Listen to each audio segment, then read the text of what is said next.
At UFC 144 in Japan, Jake Shields went into hostile territory to face off with Yoshihiro Akiyama. Red trunks for Akiyama, black trunks for Shields. Head kick by Shields. Bring it, Jake, bring it! Bring it, Jake! Oh, he finally gets the takedown. He's got his back. Great position to finish this fight for Jake Shields. Now Jake's got it back. Going the winner by unanimous decision, Jake Shields! What a huge victory for Jake Shields. With 27 career wins, the former Strikeforce middleweight champion is one of the top fighters in the world. But he's always looking to improve, and sometimes that quest takes him far from his home base in San Francisco. The sport's always evolving, and so it's good to go see some of the other top talent out there and see what they're working on, what they're doing, and find some ways to adapt and keep getting better. Just got back from San Diego, where I was out training with Alliance. This is a great gym, and I'm friends with a lot of the guys down there. I love training with guys like Phil Davis and Brandon Vera, and a bunch of friendly guys down there that are top talent.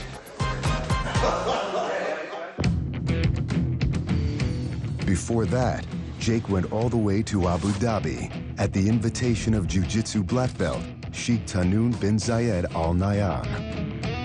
They brought me out to train with them. It was an amazing experience. First time in the Middle East. Got to do lots of cool sightseeing out in Abu Dhabi. Went and saw the mosque, one of the most spectacular buildings in the world. They have all kinds of cool toys out there, so they brought us out jetpacking. We did it over water, so it's safer. It goes about 30 feet up. Had a few wipeouts. Overeem showed up on the last couple days I was there. He came to train as well, so it was really cool getting to train great jiu-jitsu with a big heavyweight like that. Training with bigger fighters should prepare Jake as he moves back up from welterweight to middleweight. In Strikeforce, I was the middleweight champion. I've had quite a bit of success there.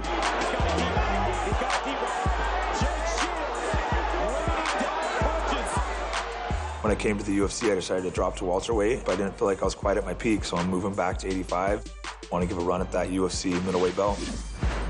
I'm not a big 85-pounder, but it's nice not cutting a lot of weight and going in there feeling strong and fresh. When I cut to 70s, it just seemed like it was a little too much. The last few weeks, instead of worrying about my training camp, I'd just be worrying about making weight.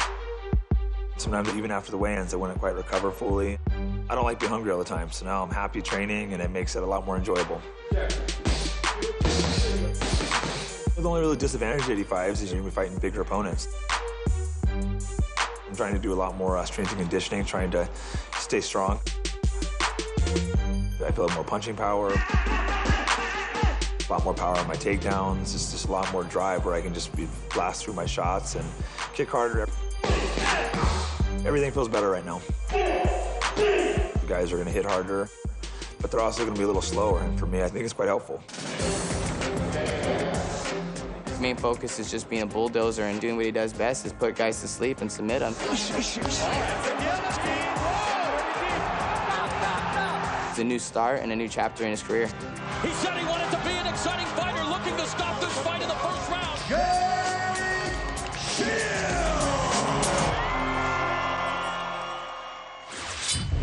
Up next, Ed Herman taps into his childhood trauma. As a kid, I was pretty small growing up. I had red hair and freckles. People picked on me, called me Pee Wee Herman. So I kind of grew up fighting. I gave Eddie his nickname, the Short Fuse, and I think that name does a pretty good job at explaining what kind of person Eddie was. When Ed Herman made his way to the octagon to face Tim Creeder in June 2011, it was the end of a grueling 22-month ordeal. Oh, he's in some serious pain here, Mike. He's got a bad injury. That included 3 knee surgeries. You question if you're going to be able to come back, if the knee's going to hold up. White trunks for Herman. He's been out a while. Creeder has won 3 of his last 4 UFC fights, but he gets rocked early. And again, and it is all over! Ed Herman, just like that! How good does it feel to be back and back with a victory. Oh, man, it's unbelievable. And to come out, my friends and family watching at home, man, oh, my God, this is amazing. For Ed, the timing of the victory couldn't have been better, since he still owes his fiancée an engagement ring. All of a sudden, she got pregnant, and I thought, I can handle one kid, no problem. Boom, twins. Oh, my twins definitely wear me down. I come home from training, and I'm tired. Dad, you know. There you go, buddy. Good job. Just nonstop talking. You're like, can you be quiet for 1 second, please? Silence. Hey, guys, don't pull on the tree up there. Why don't you come down with your brother? Not to mention, she had a daughter going into the relationship. You don't realize how expensive kids are. Feels like it is never ending. But, you know, it's great. I wouldn't change it for the world. Show them their muscles again. I've always loved kids. It's satisfying for me to be able to help somebody else out and be a positive role model. High seat, the element of surprise. Posture's up. Boom, there you go. Good. Maybe do the things that I felt that weren't done for me.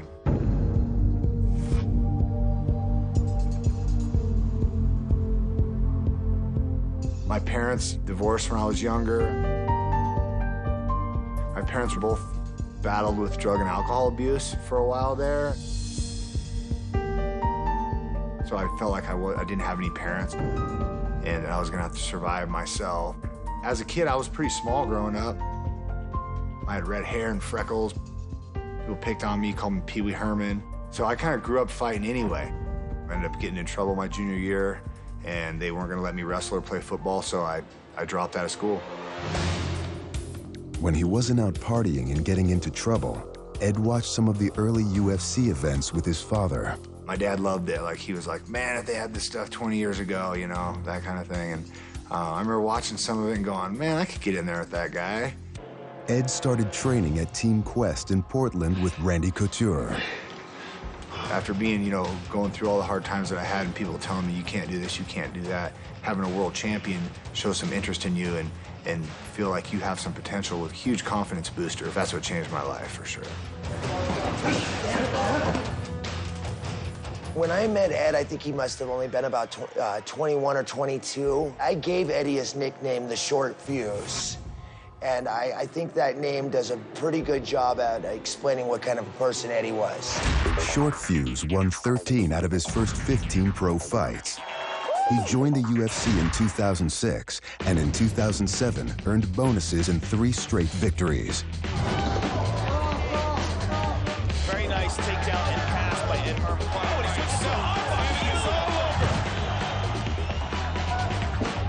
Ed Herman looking for a takedown. So much for the stand-up battle. Nasty elbow. And again. Herman relentless with his attack. Man. Ed Herman's got his back. Now he's got the job. Has choked him out. And it is all over. Ed Herman landed some big bombs. Oh, there's my knockout, baby. Ed's now riding another 3-fight win streak. And it is all over. Ed Herman and Kyle Nope. He rolls him over, and the armbar attack. Ed Herman, I'm impressed with the way he threatens on one side and leads you and then attacks on the other. Inside heel hook. This is nasty. So, oh, that's it. He got it. He got it. Ed Herman. This is a brawl. Yes, it is.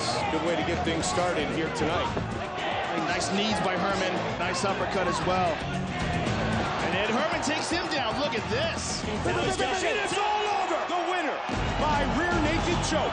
At UFC 150, Ed will take on the toughest test of his career. I respect Jake. He's a phenomenal fighter. I feel like if I can defend his takedowns, I can move my feet and pick him apart. He likes to put a ton of pressure on his opponents and go out there and break them, but that's exactly what I like to do. We're both going to go out there and fight as hard as we possibly can until one of us breaks. What I know about Ed Herman, he's a tenacious fighter, he's a striker, he's a grappler, and he's a wrestler. He's definitely a tough matchup. Now Herman is in deep trouble here. Herman spins though and he's up. I'm actually really impressed with his ground game. I'm telling you, the submission game of Ed Herman really impressed me tonight. He's the type of submission guy that constantly goes for submissions. Submissions can finish a fight. Ed Herman's got his back. When someone does that, you're more likely to tap them. So I think there's been an opportunity to catch him. Great position for Jake Shields. Big win against Jake Shields is going to really rocket me up the division rankings. And I want to prove to people that, you know, I'm a legitimate contender and that if you doubt me, you're in trouble. This is my first time back at middleweights in the UFC. I want to go out there and dominate this fight and show that I deserve to be back in the title contention. Jake, I respect the hell out of you, but I'm going to put you away, bud. I will defeat Ed Herman. Not only do I want to win, I want to finish him.